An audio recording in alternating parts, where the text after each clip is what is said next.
our segment we think that most people will like: sugar and beer. Perfect timing, right? Yes. Heading to the weekend. Chef Amy Sherman from the Spartan Culinary Classroom is here today with some tasty ideas. And on the eve of St. Patrick's Day weekend, Amy, this is perfect timing. It is. What could be better, right? Than some beer and some chocolate and some sugar. Well, you put a great spin on all things beer.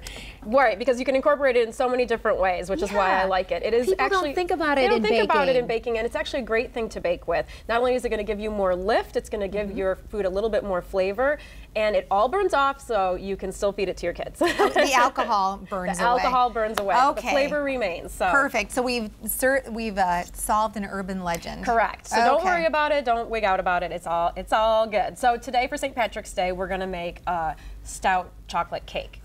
Sounds wonderful. Right? There's nothing bad so let's talk ingredients here. Ingredients, you're going to start actually by cooking your stout, your butter, and some cocoa powder together so that the cocoa powder melts, and that's going to give your cake a really great moist flavor and texture. So after you do that, it's really simple. It's like a one bowl cake. You just mix that up with some eggs, some sour cream for more moistness, and then the flour, baking soda, and sugar. All in one bowl. You don't have to whip eggs. You don't have to do all these separate bowls to mix it together. So it sounds easy. It's an easy cake. So this is a great one to start off with if you're not used to baking a cake from scratch. So then once you get your cake done, bake it in two 9-inch round pans if you want. That's a great size though. And then what you're going to do, and this is a great trick for any kind of cake you're going to make, you're going to put your frosting on, and this is a delicious frosting, of course, because it's just chocolate and cream. And the frosting has Guinness in it also. A little bit of Guinness in that, yeah, like just a tiny bit, but you could skip that if you didn't want to put it in there. You could use a little vanilla. Let your cakes cool. You're going to cut them, and I have special instructions on the website as to how to cut your cake.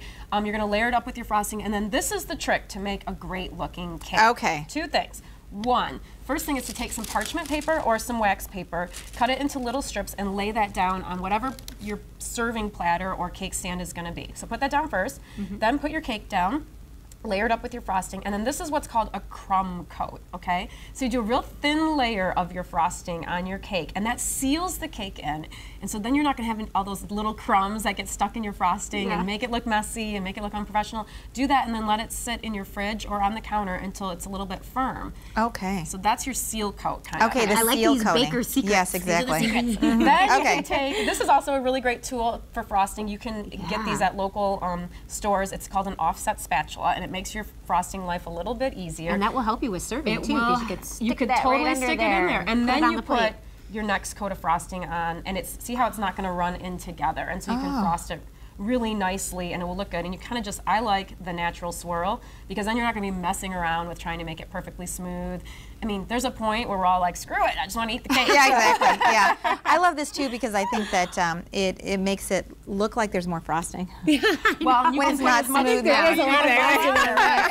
But we'll have to try it to find out. Absolutely. Yeah, we're going to try it. And then when you're done frosting, you just pull these out, and it takes off any of the extra frosting that you got all over your serving. So it's nice and clean on your presentation. Perfect. Which is great, because these are just strips. She hasn't put the cake underneath the whole thing. Right, just strips, underneath pull the them whole all thing. out, and you have a beautiful, clean, lovely serving thing. Perfect. So let's cut us a slice so we can try it. This is a 3-layer cake. It's really moist. Super good, nice, and very, very chocolatey. So nice, probably a thin slice to start. So does it work better if you actually do that sealing layer in the refrigerator in between If you pop it in the fridge, it will make it nice and firm and be really great to frost on. So, and it's not hard then anyone can frost a cake and make it look like a professional did it. Now I'm not sure if a professional is cutting this cake, so I know. Maybe do you want to take over here? No, you're doing No, great. Rachel, you're doing a great job. Don't be shy, but I think the first one's always the hardest one to get out. I think you're right about that. And you know, look at that, how moist that cake is. Oh, yeah.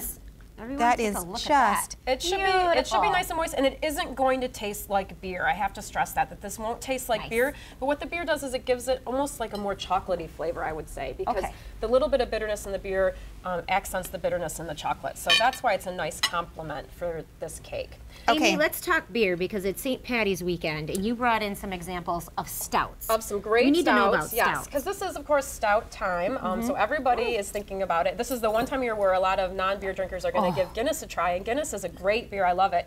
It's an Irish-style stout, so it's actually a little on the dry side, and it's actually lower in alcohol. So it is a delicious beer, and I love it. But we also make some great Michigan stouts. So I encourage people to give those a try this weekend, and that's some of the ones I brought today. One is from Bell's, and it's their Kalamazoo Stout.